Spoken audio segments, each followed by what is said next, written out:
Hey everybody, welcome back to another episode of the Outdoor Explorers. We got Bill and Lucas here. We are going to try carp fishing for the first time this year. We are at Roger Williams Park in Providence, Rhode Island. We usually do pretty well here. Hopefully it's early spring and the carp are still hungry and in their spawning stage. So thanks for joining us, and hopefully you stay tuned and see how many fish we catch.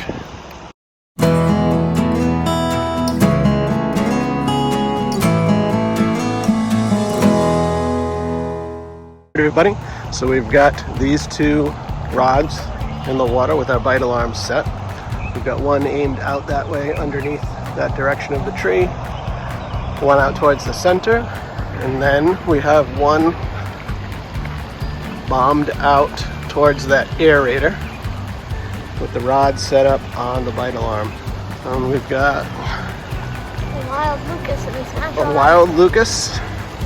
Seeing what he can catch. I'm thinking he's trying to target some bait fish. Oh, we almost had one. Man. So what's your strategy here? So I catch a tiny little bait fish, I put him on a shiner hook, and I try and catch a bigger fish. So you're trying to catch a sunfish and then use that to catch bigger fish. Yeah. Makes sense. Free bait. So we've got all of our gear here. This net or sling we use to release the carp back into the water gently so they have time to catch their bearings and get back into the water, because sometimes they need a minute or two. Is our big carp landing net, rubber coated. We've got our carp bag full of supplies. We've got our bait bin, Lucas's carp pole. He's got one carp rod in and he's using his bass rod right now, so he's got his legal 2 lines in. Got some geese coming to visit.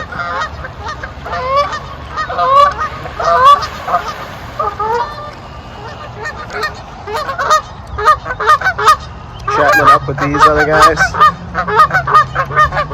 making all kinds of noise. So one of the things you look for when you're carp fishing are bubbles. If you see carp rooting around at the bottom, they kind of root around like pigs do in the mud. So what carp do is they put their nose down and their mouth down into the dirt, and they kind of forage around and try to suck up things from the bottom, at least this time of year. So we put our bait on the bottom. It's a pack bait on a hair rig, and we can show you all of that stuff later, but we just wanted to get our rods in the water, and we're excited for our first day of carp fishing. It sure is beautiful here at Roger Williams Park, especially in early May in the morning. Stole your bait. I'm going back to the trick that works. What's the trick that works? Corn. Corn. It's corn. It's corn. What do you like about corn? It's cold. A big open nose. It has the juice. It has the juice. Corn works great for catching bluegill. We'll call that one of Lucas's pro tips, right? Corn works great for catching bluegill, right? Mm-hmm. So here is our pack bait. Yeah, and some of the goo. And we use a little bit of a goo scent, like a fruity flavor scent to spike it. Adds a little bit more kick.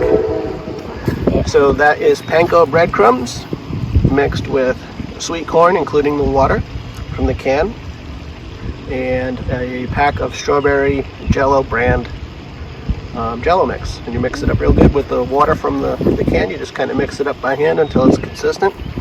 And you pack it on your little bait, which we'll show you later. And the carp come and they're attracted to the scent. They like the corn. And inside the mix there, on the end of here's what it looks like, the bait rig. So you pack the corn mix, panko breadcrumb mix on that. And then you take this little hook with a fake piece of corn hanging off the bottom. It's called a hair rig. And then you take that line and you hide it inside your corn mix. So as that bait pile dissolves, the carp come along and they suck it up like a vacuum cleaner, and inside that mix is the little piece of corn with the hook attached to it. And because it's a circle hook, it gets caught in the corner of their mouth, and it's real easy to get them off, and they never get gut hooked. So it's a really great, effective way to fish for carp. So let's see what happens. Hopefully we'll catch some fish and we'll have something to show you soon. So Lucas caught his first fish of the day, his first catch of the day. Good. Our first catch of the day. Nice. It's a 25-pound bluegill. Oh, yeah. If you hold it close enough to the camera, It looks huge, right? Yeah, it's kind of heavy. I gotta put it back. The old fisherman trick. So that one's too big to use for bait, so he's gonna put that guy back. Yeah, he's totally 25 pounds. Yeah. So we're gonna release that guy and he's gonna try his luck again. He said he's seen a few bass. Yeah, there's a little ledge. The island. So this is all a man-made park here, this particular pot. So we're kind of on this little island in the middle of, I believe this is called Roosevelt Lake. Lucas is going to grab another piece of corn. What is it, Lucas? It's corn. A big lump with knives. It has the juice. It has the juice. I don't want to get in trouble for copywriting. Oh, look at that. The carp just came flying out of the water. Yeah, I'm not sure if I caught that accidentally or not, but there was a carp that jumped out of the water straight in front of where Lucas is, just to his left, right at the edge of that aerator.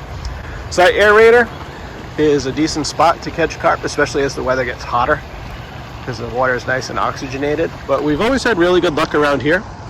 We almost always catch one near there, but we catch our biggest fish in this section.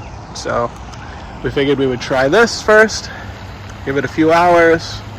The fish aren't biting, you move to the fish, you don't stay and fight the inevitable. But ideally with carp, especially on a calm day like today, when the water is really smooth, you should be able to see their bubbles and some disturbance in the mud if it's shallow water, which this is relatively shallow. And I'm not seeing much today, so I don't know if they're in that far back end. Sometimes they like that area. Well, there's a school of them right there. And they must have spotted me. There they go. Carp have very good eyesight. So at least we know they're here. Those are not the big boys. Those are the probably 5 to 10 pound carp. So the first carp Lucas ever caught was here, and it was about 20 pounds, and it was right on that side bank about this time of year. It was definitely pregnant. It was the size of a beach ball. It was really cool. Maybe we'll catch another one. Look, there's a carp right there.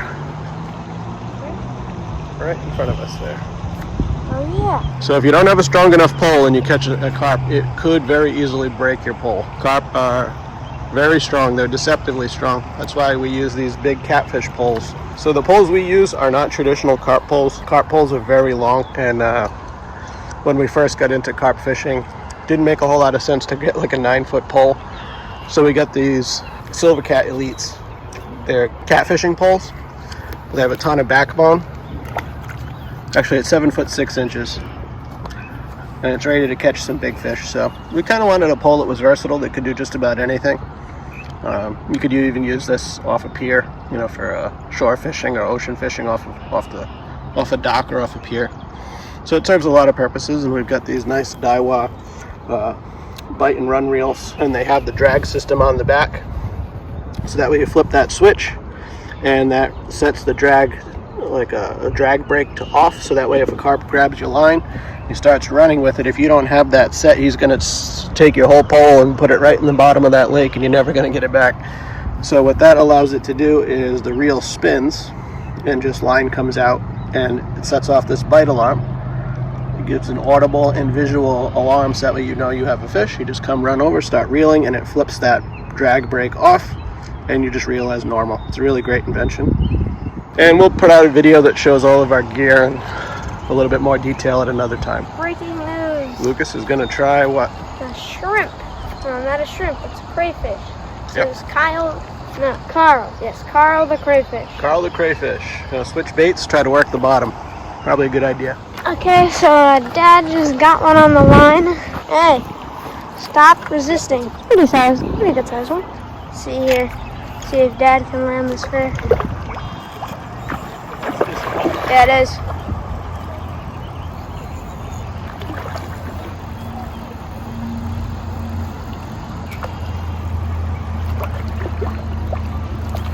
Pretty big carp there.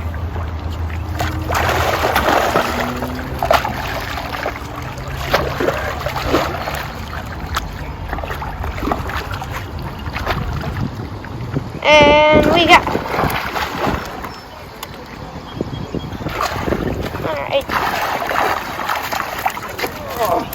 All right. Good first fish of the year, huh? Yeah. and the hook came out. Oh, nice. All right, so we've got our first carp of the year here. I'm guessing he's about 15 pounds. What do you think? Yeah, probably close. Yeah, 15, 20 pounds. All right, so we're gonna try to get him on that sling and then weigh him, get him back in the water.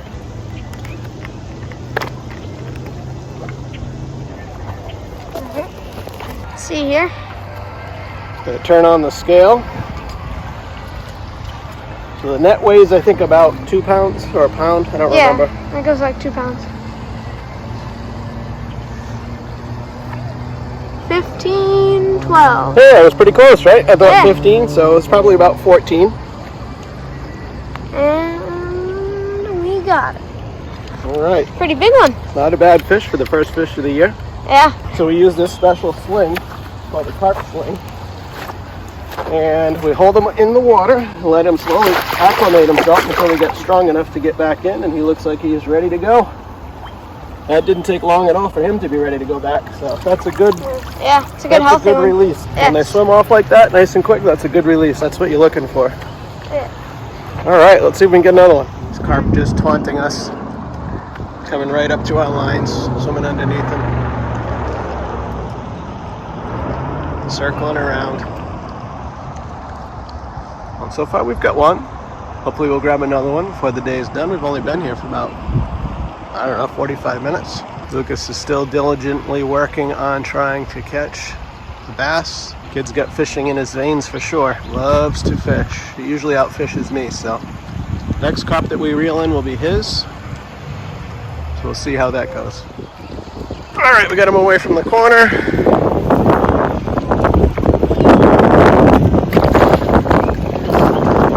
That's another good fish.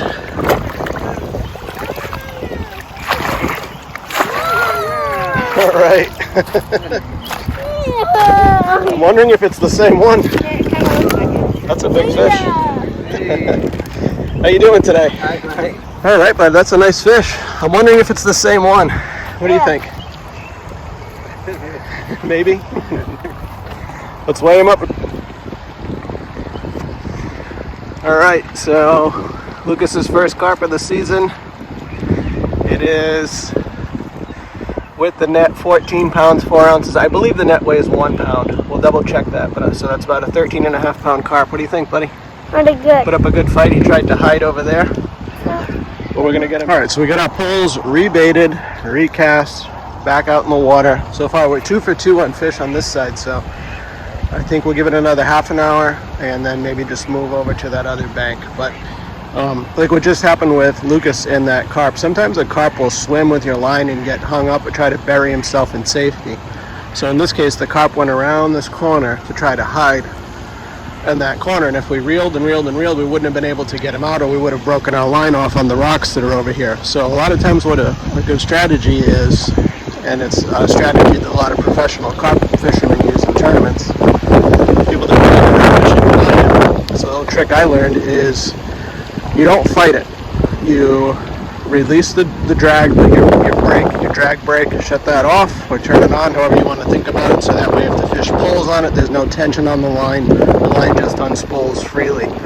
You let the fish swim where they don't feel any tension on the line anymore and they think they're safe, so they swim out into the open. And then once they're out in the open, your alarm goes off, or if it's in your hand, you can feel that's changed, or you're watching it, and then you just start reeling it back in, and then you've got a much clearer, much more direct, less chance of breaking the fish off. Little strategy that seemed to work for us just now, because I think if we had kept fighting that fish around the corner, it probably would have popped the line. So hopefully that helps you if you're into carp fishing. Probably would help for other types of fishing as well. Bass fishing, I would imagine the principle still applies, just without the bite alarms. Lucas is still working hard over there, still trying to catch a bass. I admire his determination. Sure is a beautiful day here in Providence, Rhode Island. You wouldn't know it from the beauty of this park, but right over those trees you can hear traffic. That is 95. That's the Route 95 that runs from Maine all the way down to Florida, the Rhode Island portion. Nice bass over there. You found a decent sized bass? Nice. Switching my lure. What are you gonna try? Shad or something. Oh, hopefully you'll get him. Hopefully. I think it's a smallie. A smallmouth? Yeah. Yeah, that would be cool. Yeah, he's pretty big too. For a smallmouth, it's a big one. Nice 4/0 Gamakatsu EWG. So you match the belly with the belly of the hook. Yes. So those are the Strike King KVDs, caffeine shads. So you got to pull this through more. There you go. That's it. Now you just got to measure it up right. There's a little art and a little science combined in putting these on, and Lucas is learning. As we all need to learn. Yeah, they're pretty good. Let's take a look. Hold it up for the camera. That is not too bad. You got to fix that little bit of a bump in the back though, otherwise it won't swim right. You don't want all kinds of pressure pulling it tight. Yeah, try it. You'll know. If it's not swimming right, you just fix it. But not too shabby there, bud. Good job. Okay, so that one. Same pole. That one out there. Left. Big one. Did he dive? He buried himself. Oh, he did. When you reel, does any line come in at all? Nope. Oh. Yeah, my guess is he buried himself and Not moving at all. So what I'll do is take the slack off, put it down. put it down, and see if this one's away. See if he unhooks himself. Yeah. So we'll give it a few minutes. Sometimes they hide for a while. Then they come out. So there must be something in the water over there that he's wedged himself behind. Yeah. I'll be back with more news soon. Okay, so it is just noon right now. Lucas and I decided to move from our island behind those bushes to this spot where we were actually catching all of the fish. Someone was here fishing. We didn't want to disturb them. They left, so we're gonna hop in this spot. We got a nice little bit of shade here to we got a nice little bit of shade here to hide from the sun, cool down a little bit. It's getting a little warm. So we've got a line in right here. We've got a line in on the edge of that aerator and a line in on the other edge of that aerator. The fish that we had over there, whether it was a fish or a turtle, buried itself or hooked itself behind some structure that was immovable in that area, so I had to cut the line, and I just really honestly don't feel like resetting up that pole, especially since Lucas has got one pole in the water and he's got his bass pole. So we'll just leave that one there and see how we make out with these 3 poles, and probably be here another hour unless the fishing gets crazy good. We always leave that as a caveat. If the fishing gets crazy good, we stay longer, but probably give it another hour or so and then go get some lunch, go home, shower up, do some things we need to do with our day, and enjoy the rest of this beautiful day. Go get him, Lukey. Still trying to get his bass. Definitely admire his determination. So that I was saying before, right up there is Rod Williams Park Casino. In 1995, I had my senior prom there.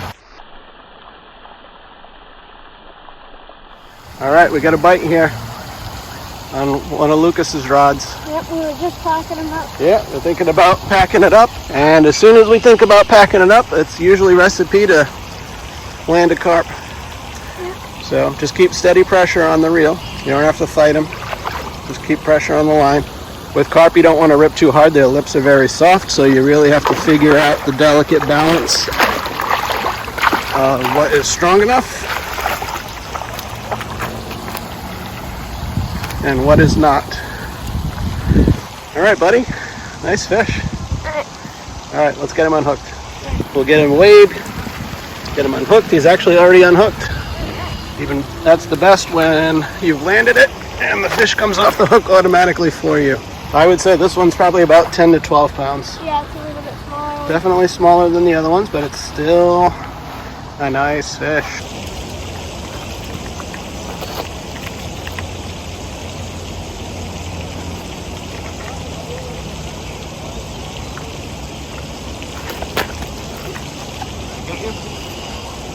All right, let's see what he weighs down there.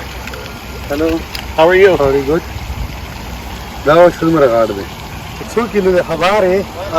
11 pounds, 10 ounces. Take away the net, it's about 10 pounds. Nice fish, buddy.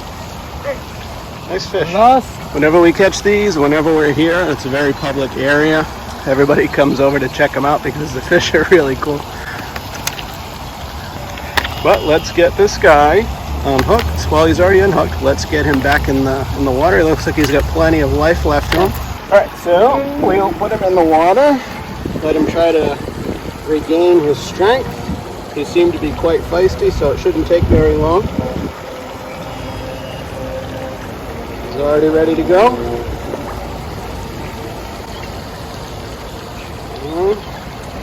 Thank you, Mr. and Mrs. Carp, right? Yeah. Nice catch. Nice fish, bud. So that's 2 for you, right? Yeah. 2 fish for you. Let's see if we can get one more before it's time to go. Yeah. Alright, and now for some Lucas cake. We're going over here to show you where I've been fishing. Look around here. And I don't know if you can see it, but there's small bass, not catchable. And there's more bluegill than I could catch in like an hour. And we see Dad over there. Alright, I'm back. I'm gonna switch my bait to another hook. Got some corn here. Grab some corn. Here's a corn piece. Close the lid. Close. Alright, I got it. Again,